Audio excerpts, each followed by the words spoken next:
My comment is that you said you've given up on the left, and I see where you're coming from. But I don't think as a professor, I don't think we should give up on left-leaning youngsters. Agreed. And in particular, the non-left and all of us members of the audience who are non-left should find better ways to engage with them. Fair enough. On that note, I think you've really done a great job of getting youngsters to move away from binge-watching Game of Thrones to binge-watching your lectures. So my question to you is, how do we translate this momentum into something bigger? And how do we, go from being, go to being a democracy that's for dharma, of dharma, and by dharma? So you've spoken about freeing Hindu temples, truthifying history, and all of these are policy changes. They take time, they're slow. Correct. What can we, the people who are sitting here who believe in the cause, what can we do? Do you have any suggestions? Very clear suggestions, which I offered to a 10-year-old in California 2 years ago. And I'll explain why it's very, very critical. Start with, I think, 3 or 4 aspects. Since I've benefited from these suggestions, I'm in some position to say this with confidence. But before that, I completely agree with your first point. I'm not giving up on the youngsters on the left. And when I mean the left, I mean hardened, incorrigible, insufferable left, which takes a certain degree of entrenchment of position, which comes with age, right? You're beyond 30 or beyond 35, and you have decided to invest your ego into this particular issue as opposed to your mind, then that's a person I have no interest in dealing with. That's a person I'm interested in pummeling in an argument, not convincing him. I don't wish to convince you or persuade you. I will only defeat you in an argument, period. 100%. There is no point in trying to convince such people. You only tell them, you understand only this language. It's either here or there. Come here, we will talk. Period. But you have to engage with the youngsters. 100%. Because it's such a huge demographic. And from the point of view of the fact that this demographic is so vulnerable, especially through the education system, you cannot afford to give up on them. So I'm with you. Coming to the realistic suggestions. Put yourself in the shoes of a person who has a workaday life and who does not have the ability to pursue big-time causes at a macro level. What can that person do?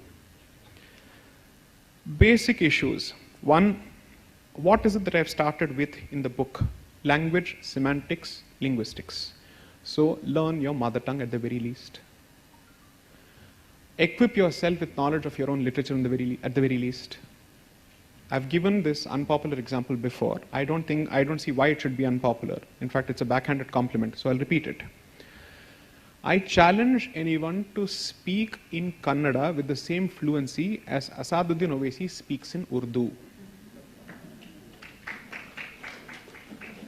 If you can't, he is doing something right which you aren't.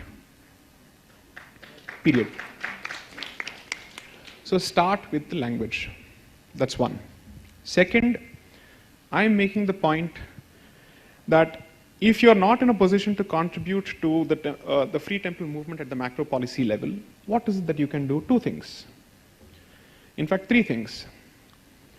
I want to be able to see that a person walking on the street is a Hindu, which means whatever is the visible symbol must be there. It starts with that, 100%.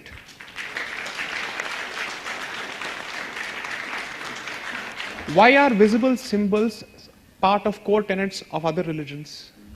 Because it becomes a part of your habit, a part of your second nature, and you will not think and talk about your religion at, let's say, at some esoteric level as if you're talking of a third party. You won't talk of it as if it's a stranger. You need to be able to connect with it. And therefore, without practice, there is no logic, and without logic, there's no practice. Both have to go hand in hand.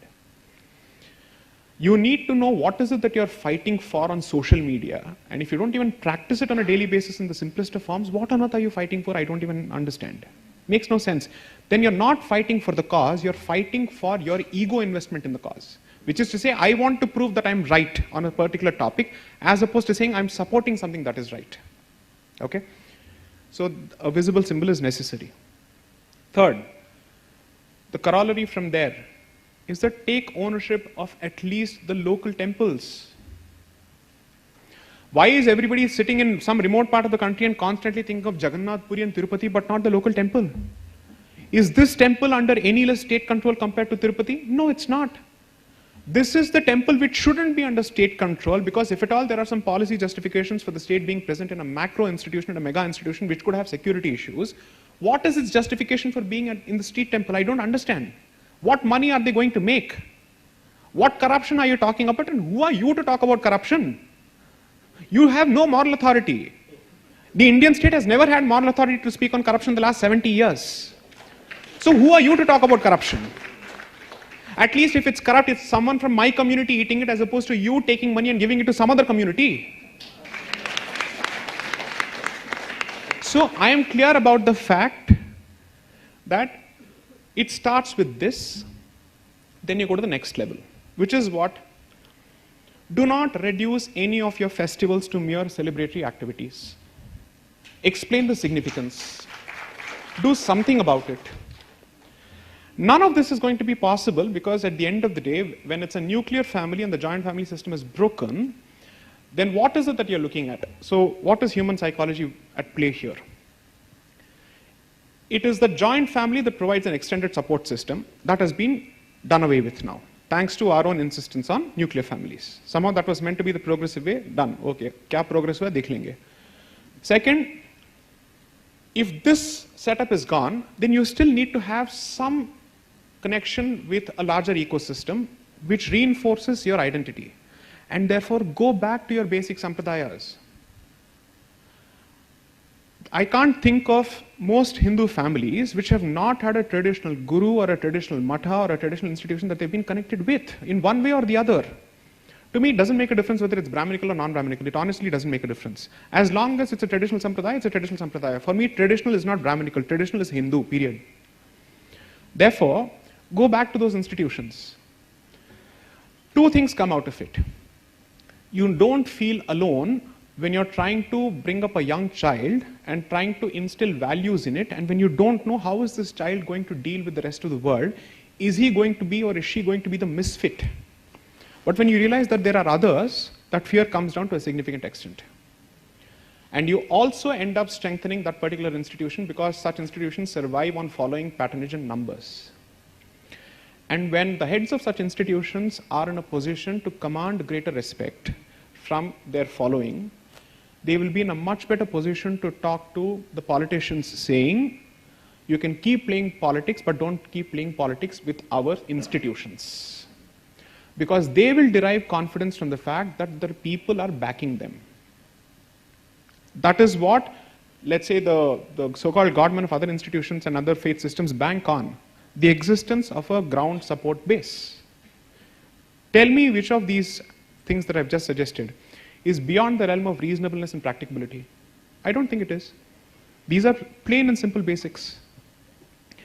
Once you're in a position to achieve this, the immediate effect that you're looking at is an enhanced attachment to your culture and a better awareness of your own institutions. So the next time when someone says, it is in your institutions there is more corruption, not in our institutions, you can actually tell them, what are you talking about? Our institutions are corrupt today largely because of entrenchment of the state. That is a fact. Because the state has an incentive to constantly attract crowds at the expense of dharma, tradition, sampradaya, ritual, practice, whatever. And therefore they will do whatever it takes to create revenue streams, ports of revenue. For them, these institutions are nothing but ports of revenue. That's it. Therefore, you'll be in a much better position to argue. Nothing that I have said in the last 5.5 years, ever since I started speaking on the subject in September 2016, is beyond, it's not something that requires a 120 plus IQ or 160 plus IQ. It's plain and simple logic based on the ground realities. If there is a payment-based darshan queue system, who benefits from this? First, the person who controls the affairs of the institution benefits from this. Who is the person who's controlling the secular aspects, which is to say the monetary and fiscal aspects of the institution? It is the state. So why is my community taking the rap on its knuckle when the state should be held responsible for this? Why is my community, my faith and my institution being constantly called a commercial institution when it is the state that is responsible for this? And it's constantly my community that is the favorite whipping boy of everyone who says Hinduism is all about money, wherever you go it's all about money. Is that the case? If that is the case, it is in other faith systems that there is a systematic, organic way of collecting money on a monthly basis. 10% has to be given, whether it's a church or a mosque. It's not my temple that's doing this from everyone, right? So that takes us to the next step. There is an obligation and a top-down imposition. I am saying those who are serious about this, park 10% of your revenue. Use it to support the causes which you believe are advancing the cause of dharma. If you cannot be a Rana Pratap, at least be a Bhamasha is something that I've said umpteen number of times. So if you cannot be in the line of fire, at least support those who are in the line of fire in one way or the other. And therefore, monetary support is the most important way of doing that. So 10 to 15% of your income does not belong to you, is your self-imposed restraint. Do that. 5, very, very dangerous suggestion. Hinduism is not a pacifist religion. Hinduism is not a religion of cowards. Hinduism does not fear force. Therefore, revival of the Kshatriya spirit is critical. 100% critical. If you constantly think of it as the dirty job, then all you're going to be left with is a small island surrounded by a gutter. Let's see who's going to do the dirty job then. The state under any government cannot do this, and certainly cannot do this efficiently. Which means the Hindu community must slowly start looking at self-sufficient enclaves, which are equipped to protect themselves. Several states in this country have already shown that the existence of the state apparatus is not an advantage. It has actually turned to be a liability for Hindus when they want to protect themselves. So, do not use the Gita to teach pacifism to your kids. Teach the Gita to teach Kshatriya to your kids. The Gita is not meant to be a post-retirement Katha Kalakshepam book where people get together for satsangas and test each other's memories. Do you know this shloka? Do you know that shloka? Oh, that goes on. Is that what it was meant for? What have you understood, man? So, grasp the saransh and apply. All of these are doable. None of these require state support. None of the things that I've said so far require state support. Now, despite this, if you don't wish to do it, well, you have just signed away your destiny as a civilization. Then, Ram Naam Satya Hai. Next.